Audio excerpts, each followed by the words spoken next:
ఇక్కడ చంద్రబాబు నాయుడు, అక్కడ వాజ్పేయి. బలమైనటువంటి రాజ్యం. చంద్రబాబు ప్రతాపానికి అడ్డు లేదప్పుడు. అటువంటి దశలో సవాల్ చేసి పార్టీ పెట్టిన మొనగాడు కేసీఆర్. తెలంగాణ రాష్ట్ర సమితిని స్థాపించినటువంటి వాడు కేసీఆర్. అంతేనా? ఒకవైపు పైన యూపీఏ సోనియా గాంధీ, కింద రాజశేఖర్ రెడ్డి, ఇక్కడ అక్కడ కాంగ్రెసే, ఎదురులేదు. ఆ దశలో తన కేంద్ర మంత్రి పదవికి రాజీనామా చేసి మళ్ళీ తెలంగాణ భూమి మీద నిలబడి కరీంనగర్ ఉప ఎన్నికను సృష్టించి కాలాన్నే వణికించిన, కళపిళ ఉడికించిన నాయకుడు కేసీఆర్. ఎంత ధైర్యం కావాలి అప్పుడు? అటు రాజశేఖర రెడ్డి, అటు సోనియా గాంధీ. అట్లా రాజకీయంగా అంత బలంగా ఉన్న దశలో వాళ్ళని ఎదుర్కోవడానికి, వాళ్ళని ఎదిరించడానికి ఎంత ధైర్యం కావాలి? ఎక్కడిది ఆత్మబలం కేసీఆర్కు? ఎక్కడిది శక్తి కేసీఆర్కు? ఎక్కడి నుంచి వచ్చింది?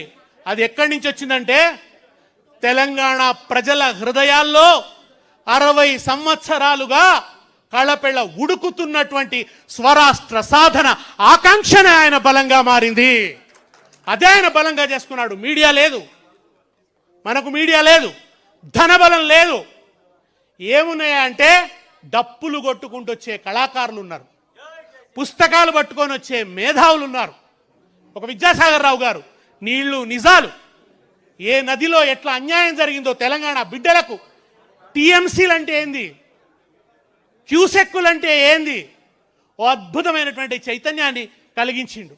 అనేక మంది మేధావులతో అనుబంధం పెట్టుకున్నాడు కేసీఆర్, కళాకారులతో అనుబంధం పెట్టుకున్నాడు కేసీఆర్, డాక్టర్లతో అనుబంధం, లాయర్లతో అనుబంధం, తెలంగాణలోని ప్రతి సమూహంతో అనుబంధాన్ని పెట్టుకొని ఓ అద్భుతమైనటువంటి పోరాటాన్ని నిర్మించి ఢిల్లీ పీఠాన్ని గజగజ వణికించి ఇటు పార్లమెంటు, అసెంబ్లీ, ప్రతి ఇటుక పెళ్ళ కూడా వణికిపోయేలాగా ప్రళయ గర్జన చేసి చివరికి ఎన్నికలకు ముందు జై తెలంగాణ, ఎన్నికలకు ముందు నై తెలంగాణ అనే కుట్రను అమలు చేస్తుంటే పదవులు పణంగా పెట్టడమే కాదు, ప్రాణాన్ని కూడా పణంగా పెడతానని కేసీఆర్ చచ్చుడో తెలంగాణ వచ్చుడో అని రణనినాదం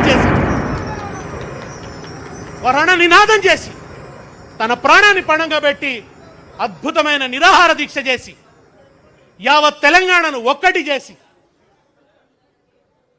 ఒక భూకంపాన్ని సృష్టించినటువంటి వాడు కేసీఆర్. కేసీఆర్ కేంద్రంగానే ఈ అల్పపీడనం అంతా అల్లుకున్నది. ఈ తుఫాన్ అంతా కూడా ఆయన కేంద్రంగానే.